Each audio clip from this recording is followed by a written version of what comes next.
சைலபுத்திரி அப்படிங்கிற திருநாமத்தோடு அவதரித்து, இரண்டாவது நாளில் பிரம்மச்சாரணியாக தவக்கோலம் பூண்டு தனக்கு வேண்டுகிற ஆற்றல்கள் எல்லாத்தையும் பெற்று, மூன்றாம் நாளில் அந்த தவத்தின் பயனாக கிடைத்த சிவபெருமானின் அடையாளமான சந்திர பிறையுடன் சந்திர காண்டாவாக காட்சி தந்தால், இறைவனோடு இணைந்த பிறகு சக்தியும் சிவனும் இணைந்து இந்த உலகத்தை உருவாக்குகின்ற கூஷ்மாண்ட தேவியாக நான்காவது நாளில் அருள் செய்கிறாள். ஐந்தாவது நாளில் ஆறுமுக பெருமானை இந்த உலகிற்கு தந்த தாயாகவும் ஸ்கந்த மாலாவாக காட்சி தருகிறாள்.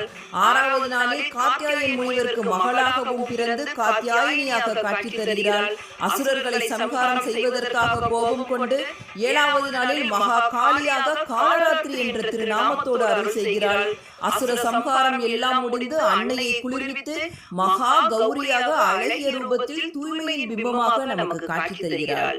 இத்தனையும் பெற்ற அந்த தேவியை 9வது நாளில் நாம் சித்திதாத்ரி என்ற பெயரில் வழிபாடு